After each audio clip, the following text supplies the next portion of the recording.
بسم اللہ الرحمن الرحیم۔ السلام علیکم ورحمۃ اللہ وبرکاتہ۔ یہ ہدایت النحو کا 43واں سبق ہے۔ اس سبق میں آپ جو حروف عطف باقی رہ گئے تھے وہ آپ پڑھیں گے۔ تو ہم شروع کرتے ہیں۔ جو باقی حروف عطف ہیں ان میں سے ایک ام ہے۔ تو ام کے بارے میں کہتے ہیں کہ ام اعلیٰ قسمینی، اس ام کی دو قسمیں ہیں۔ متصلۃن، ایک ام متصلہ ہوتا ہے، وہی ما یسأل بها عن تعیین احد الامرین۔ ام متصلہ کون سا ہے؟ ام متصلہ وہ ہے کہ جس کے ذریعے سے سوال کیا جاتا ہے دو معاملوں میں سے کسی ایک کی تعیین کے بارے میں، یعنی سائل کو یہ پتہ ہے کہ ان دو کاموں میں سے کوئی ایک کام ہوا ہے، لیکن کون سا ہوا ہے وہ متعین نہیں ہے۔ تو ام متصلہ کے ذریعے سے وہ ایک کی تعیین کرنا چاہ رہا ہے، ایک کی تعیین کا سوال کرنا چاہ رہا ہے کہ ان دو باتوں میں سے کون سی بات ہوئی ہے۔ والسائل بها یعلم ثبوت احدہما مبہما، اس ام کے ذریعے سے جو سوال کرنے والا ہوتا ہے وہ ان دو معاملوں میں سے ایک معاملے کے ثابت ہونے کا علم رکھتا ہے۔ اس کو معلوم ہے کہ دو باتوں میں سے ایک بات ہوئی ہے، لیکن وہ مبہم ہے، پتہ نہیں ہے کہ ان میں سے کون سی بات ہوئی ہے، تو وہ ان کی تعیین کرنا چاہتا ہے سوال کے ذریعے سے کہ ان دو باتوں میں سے کون سی بات پیش آئی ہے۔ بخلاف او و اما، پیچھے جو او اور اما گزرے تھے ان کے برخلاف، فإن السائل بهما لا يعلم ثبوت احدهما اصلا، او اور اما کے ذریعے سے اگر کوئی سوال کرتا ہے تو وہ کسی ایک بات کے بھی ثابت ہونے کا علم نہیں رکھتا بالکل، یعنی اس کو یہ نہیں پتہ ہوتا کہ ان میں سے کوئی ایک بات پیش آئی ہے، وہ ویسے سوال کر رہا ہوتا ہے کہ ان میں سے کوئی ایک پیش آئی ہے یا نہیں آئی، کون سی آئی ہے۔ جبکہ یہ جو ام ہوتا ہے متصلہ، اس کے ذریعے سے جو سوال کرنے والا ہوتا ہے اس کو اتنا تو پتہ ہے کہ ان دو باتوں میں سے کوئی ایک بات ہوئی ہے، لیکن وہ کون سی ہوئی ہے وہ تعیین وہ سوال کے ذریعے سے کرنا چاہ رہا ہے۔ تو کہتے ہیں کہ وَتُسْتَعْمَلُ بِثَلَاثَةِ شَرَائِطَ، کہ یہ جو ام متصلہ ہے اس کا حرف عطف کے طور پر جو استعمال ہوتا ہے تین شرائط کے ساتھ استعمال ہوتا ہے۔ الاول ان یقع قبلها حمزۃ، ایک تو یہ ہے کہ ام جس جملے میں آ رہا ہے اس جملے میں ام سے پہلے حمزہ استفہام بھی موجود ہو، حمزہ استفہام بھی واقع ہوا ہو، تب یہ ام متصلہ حرف عطف کے طور پر استعمال ہوگا۔ جیسے ازید عندک ام عمر، تو یہ ام متصلہ استعمال ہوا ہے، اس سے پہلے اسی جملے میں ازید حمزہ استفہام بھی موجود ہے۔ تو جو سوال کرنے والا ہے وہ کہتا ہے کہ کیا تمہارے پاس زید ہے یا عمر ہے؟ تو اس کو اتنا تو پتہ ہے کہ آپ کے پاس کوئی ایک بندہ ہے ان دونوں میں سے، لیکن وہ متعین نہیں ہے، اس کو پتہ نہیں ہے کہ وہ جو آپ کے پاس بندہ ہے وہ زید ہے یا عمر ہے۔ وہ اس کی تعیین کرنا چاہ رہا ہے کہ آپ کے پاس جو بندہ ہے میرے علم میں ہے تو وہ بندہ کون سا ہے، اس کو آپ متعین کریں کہ وہ زید ہے یا عمر ہے۔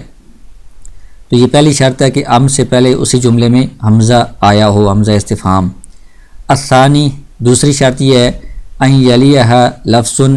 مثل ما یلی الحمزۃ بلا فاصلۃ، کہ اس ام کے ساتھ ایسا لفظ ملا ہوا ہو اسی کی مثل جو کہ حمزہ کے ساتھ ملا ہوا ہے، یعنی اسی جملے میں پہلے حمزہ بھی ہے تو حمزہ کے ساتھ جس طرح کا لفظ متصل ہے ملا ہوا ہے اسی طرح کا لفظ ام کے ساتھ متصل ہونا چاہیے، ام کے ساتھ ملا ہوا ہونا چاہیے بغیر فاصلے کے۔ آنی ان کان بعد الحمزۃ اسم، آگے تفصیل کر رہے ہیں کہ میری مراد یہ ہے کہ حمزہ کے بعد اگر اسم ہے فکذالک بعد ام،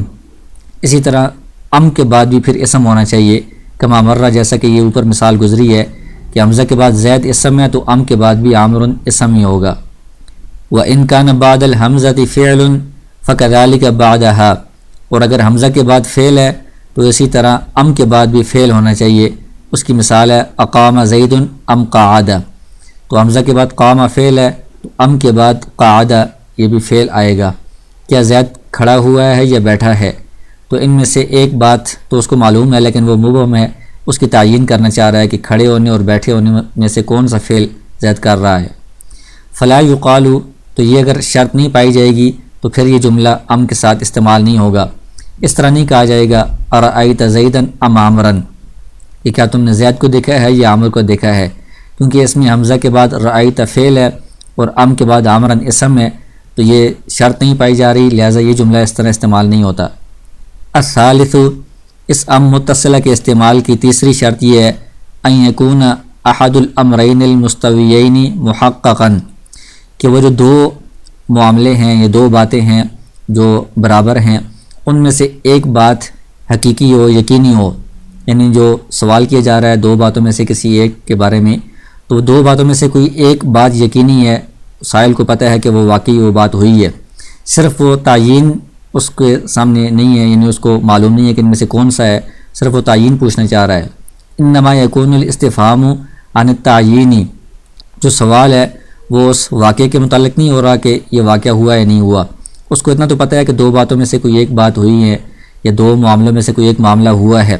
صرف وہ تعیین کرنا چاہ رہا ہے کہ کون سا معاملہ ہوا ہے، کون سی بات ہوئی ہے، تو تعیین کے بارے میں سوال ہے۔ فلذلک یجب ان یکون جواب ام بالتعیین، تو جب اس کے اندر یہ شرط ہے کہ ایک بات محقق ہو، یقینی ہو،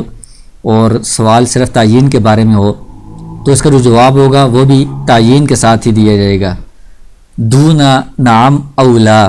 ہاں یا نہ کے ذریعے سے جواب نہیں دیا جائے گا، کیونکہ ہاں یا نہ میں تو اگر سائل کو پتہ ہی نہ ہو کہ واقعہ ہوا یا نہیں ہوا تو اس کے جواب میں ہوتا ہے کہ یہ ہاں واقعہ ہوا ہے یا نہیں واقعہ نہیں ہوا۔ یہاں پر اس کو اتنا تو پتہ ہے کہ ایک بات ہوئی ہے، وہ صرف تعیین کرنا چاہ رہا ہے، تو جواب میں تعیین کی جائے گی کہ ان 2 میں سے فلاں بات ہوئی ہے، ہاں یا نہ کے ذریعے سے جواب نہیں دیا جائے گا۔ فاذا قیل،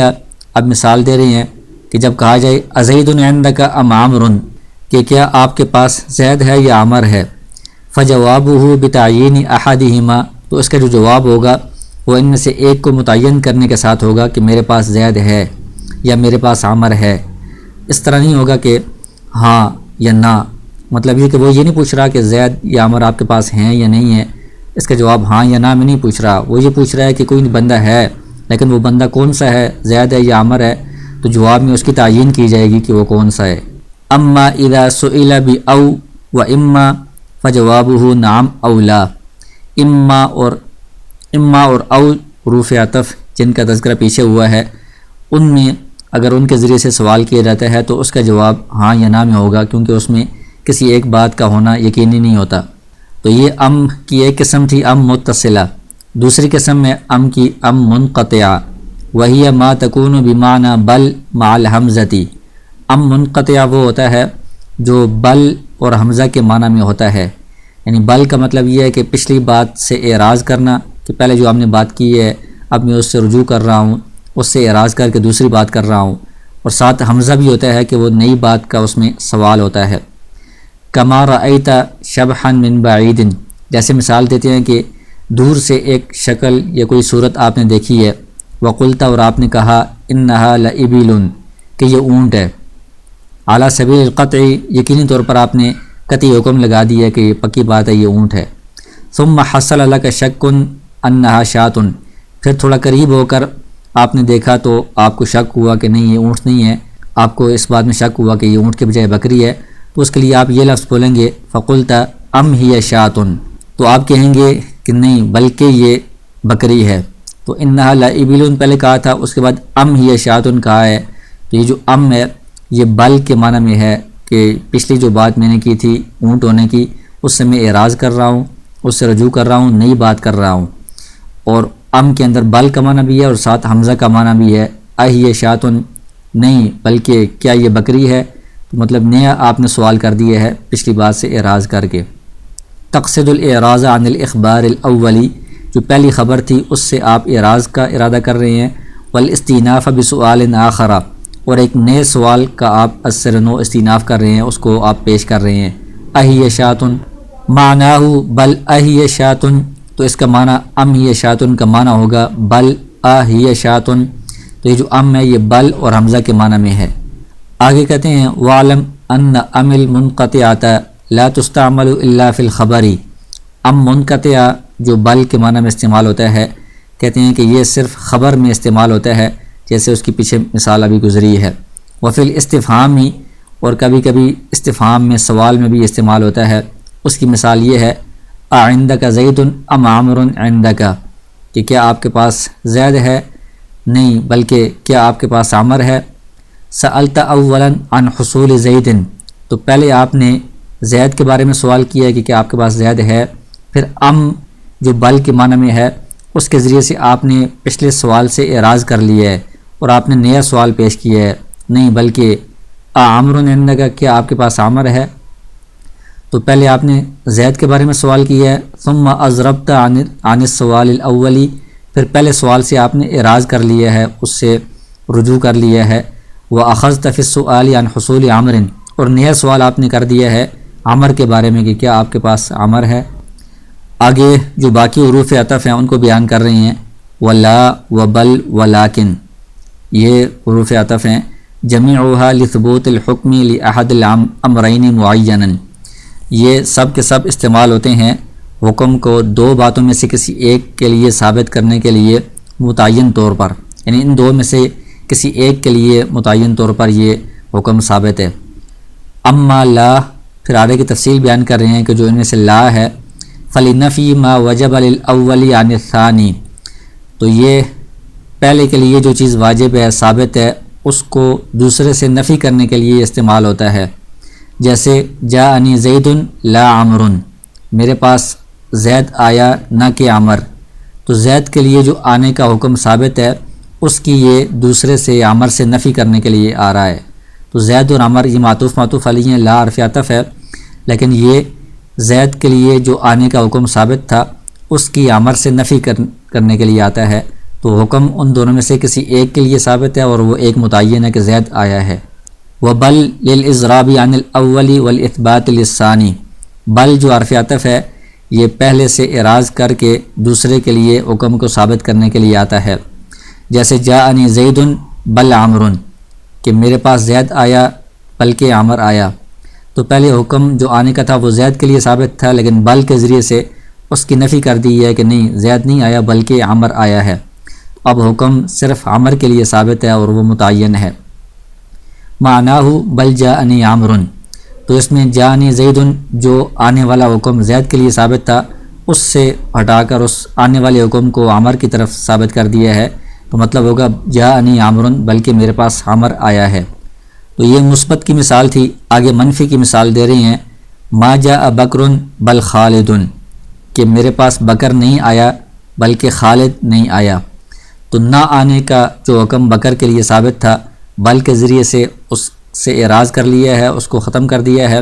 اب وہ نہ آنے والی جو بات تھی وہ خالد کے لیے ثابت کر دی ہے۔ تو اس کا معنی ہوگا بل ما جاء خالد، کہ وہ جو نہیں آنے والا حکم تھا وہ خالد کے لیے ثابت ہے کہ خالد نہیں آیا۔ تو یہ پہلے والے سے حکم کو ختم کر کے دوسرے کے لیے حکم کو ثابت کرتا ہے، تو حکم ان دونوں میں سے کسی ایک کے لیے ہی ہوتا ہے اور وہ متعین ہوتا ہے۔ آگے کہتے ہیں ولیکن للاستدراک، لیکن یہ بھی حرف عطف ہے، یہ استدراک کے لیے آتا ہے، یعنی ماقبل جملے سے جو وہم پیدا ہو رہا ہے اس کو دور کرنا۔ تو اس میں لیکن سے پہلے والا اور بعد والا جو جملہ ہوتا ہے آپس میں ایک دوسرے سے مغایر ہوتے ہیں، یعنی مختلف ہوتے ہیں مثبت اور منفی میں۔ تو کہتے ہیں کہ وَيَلْزَمُهَا النَّفْيُ قَبْلَهَا أَوْ بَعْدَهَا، کہ اس میں لیکن سے پہلے یا بعد میں نفی ہونا لازم ہے، یعنی دو جملے ہوں گے، لیکن سے پہلے ایک جملہ ہوگا اور ایک بعد میں ہوگا، ان میں سے ایک کا منفی ہونا ضروری ہے، کیونکہ ان میں دونوں میں مغایرت ہوتی ہے، تو ایک مثبت ہوگا دوسرا منفی ہوگا تبھی مغایرت ہوگی۔ تو یا تو اس سے پہلے والا منفی ہونا چاہیے، اگر پہلے والا مثبت ہے تو بعد والا منفی ہونا چاہیے۔ تو پہلے نفی ہو، اس کی مثال ہے ما جاءنی زید لیکن عمر جاء، کہ میرے پاس زید نہیں آیا لیکن عمر آیا ہے۔ تو جو پہلے والا جملہ بولا ہے کہ میرے پاس زید نہیں آیا، تو اس سے یہ وہم پیدا ہوتا تھا کہ شاید عمر بھی نہ آیا ہو، تو اس کو دور کر دیا ہے لیکن کے ذریعے سے کہ نہیں، عمر آیا ہے۔ تو پہلے والا منفی ہے دوسرے والا مثبت ہے، دونوں جملوں کے اندر مغایرت ہے۔ اور بعد میں نفی ہو، اس کی مثال ہے قام بکر لیکن خالد لم یقم، کہ بکر کھڑا ہوا لیکن خالد کھڑا نہیں ہوا۔ تو بعد والا جملہ منفی ہے اور پہلے والا مثبت ہے، تو پہلے جب کہا کہ بکر کھڑا ہوا اس سے وہم پیدا ہوا کہ شاید خالد بھی کھڑا ہوا ہو، اس کو دور کر دیا کہ نہیں، خالد کھڑا نہیں ہوا۔